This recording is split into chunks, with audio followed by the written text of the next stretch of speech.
happened a lot of time in my career, just explaining a task to someone and I expect it to be just as I want it.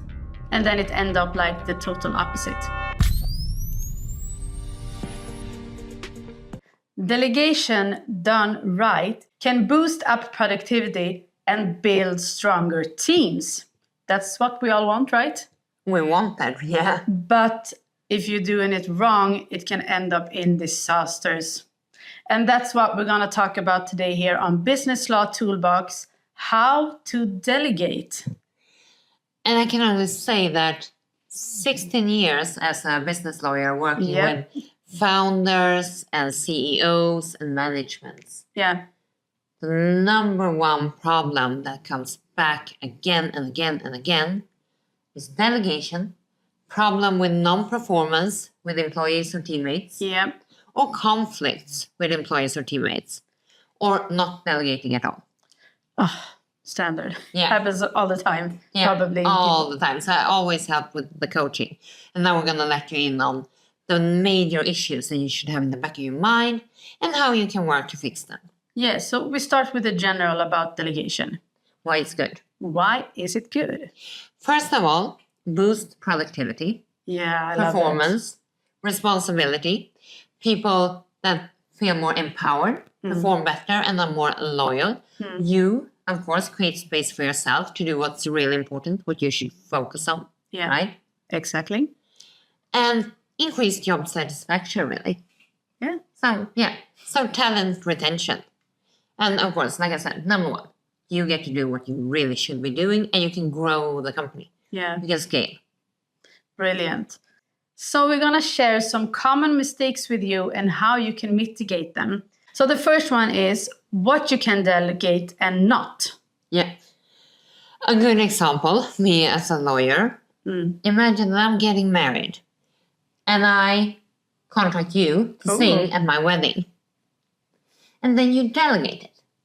So you send your boyfriend, Alex, and he shows up at church singing that beautiful song. Oopsie. And you figured out I was delegating. I had 3 different jobs that day. So I just couldn't sing. Yeah. So first of all, be mindful. Is this something that's personal, that you need to perform yourself? Yeah. Like a position on the board of directors can also be that you need to perform it yourself. Okay, that's a really good one. So legally, what can you delegate and when you have a legal responsibility as a CEO? You will also retain the legal responsibility for, say, the company's finances, even though I might have delegated the accounting to you. So know what does the delegation entail and what is still my ass. Really good. Mistake number 2 then, what is that?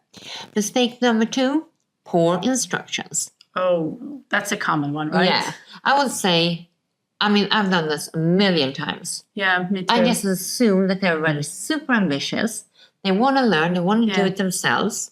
So I give rather short, inadequate instructions. Yeah. And then when the result comes back a mayhem, I'm surprised.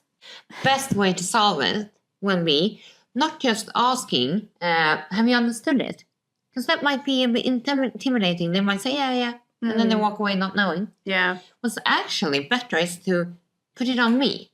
Have I made myself clear? Oh, that's good. Do you feel that I missed anything? Do you need anything more from me?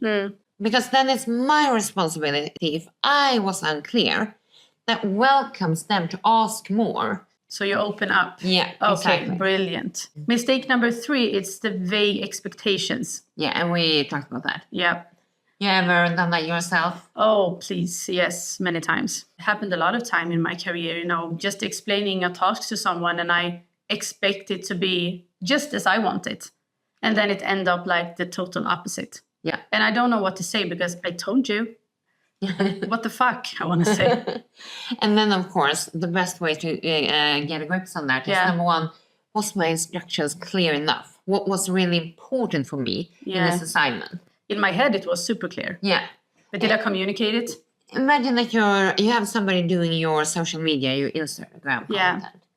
Is it most important that they post every day and that it includes your logo and your catchphrase?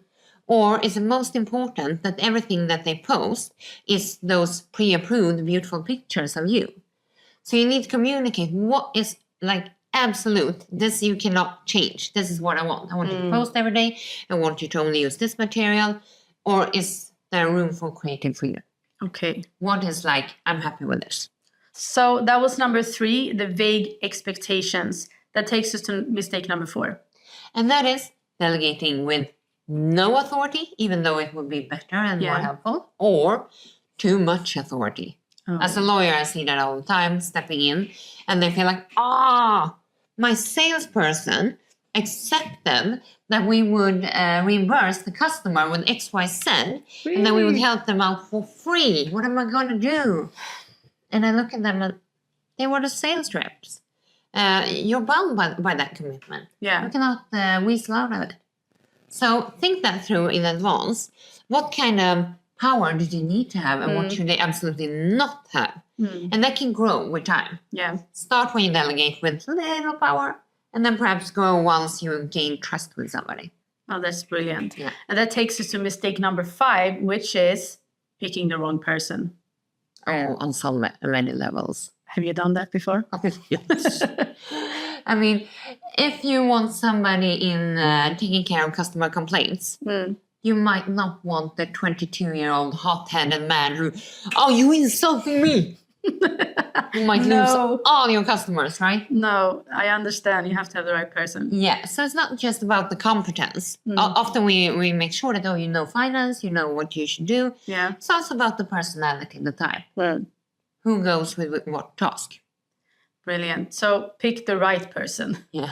Mistake number 6 then. Micromanaging. Oh. No letting go of control. Oh, I see so many founders who are absolutely in love with their startup. Yeah. And they're so happy they bring on a team, but they cannot let go of anything. They don't sleep. They work day and night. And they're in everybody's faces and everybody starts resenting them. Yeah. Conflict arises. They're leaving. The founder gets burnt out. Oh, Lord. Yeah. So you have to do some kind of serious work with yourself. Yeah. And kind of assume a 30-70 rule. I delegate. I realize it won't be 100% as I want it or even perfect. But that's part of the game. If I'm going to scale, I need to trust other people. I need to let them learn. That's really good because you build confidence in the team as well. Yeah. So really important. Mistake number 7 is no check-ins. And that is when you, as a lawyer, I've of course been at a bigger law firm. Yeah. And the new young associates, they get something dropped by the partner lawyer. Here, you need to fix this for the client. Why? I need it by Friday. And then they're gone. Bye. And the poor little associates are shaking.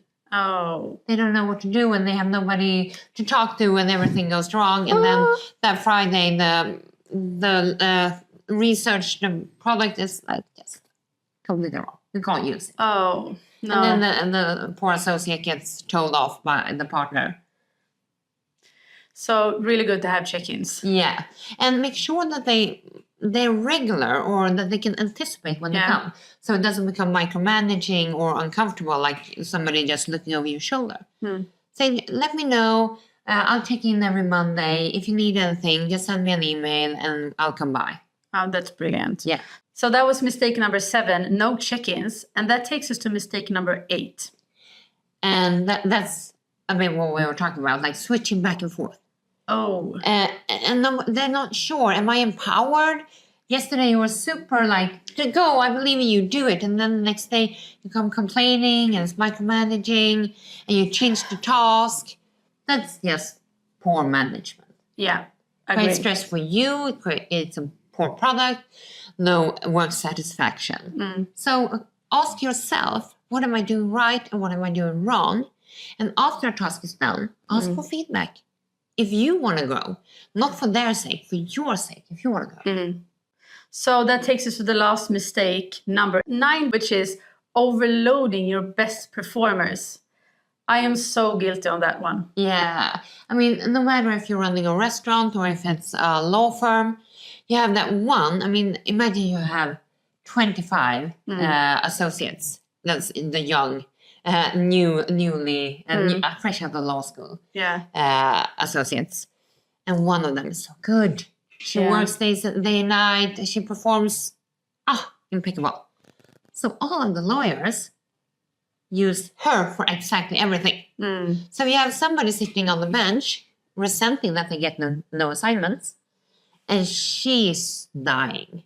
Oh. She's working day and night, doesn't know how to stop, and ends up quitting. So you overload, and somebody you really want quits, and you get resentment from the low performance who gets no chance to develop. Oh, so that's why it's so important to delegate for the whole team. Yeah. Ooh, that's so good. Indeed. So now you have 9 different mistakes that were presented to you, and you know how to handle them, because delegation is, as we said, it's very efficient if it's done right. Done right. It's your way to success. Get the other people to do your job. Yeah, and build a successful team. Yeah. So, I mean, that's it for today on this episode. And rock on with your businesses. Remember, this is not legal advice, as always on this podcast. And please share if you've been through really horrible delegation situations. What did your boss do and why was it bad, right? Yeah. And did you make any mistakes? Please share them as well. I don't believe that. You don't? No. Yeah, I never make mistakes. So thank you, and rock on with your businesses. Hej då! Hej då!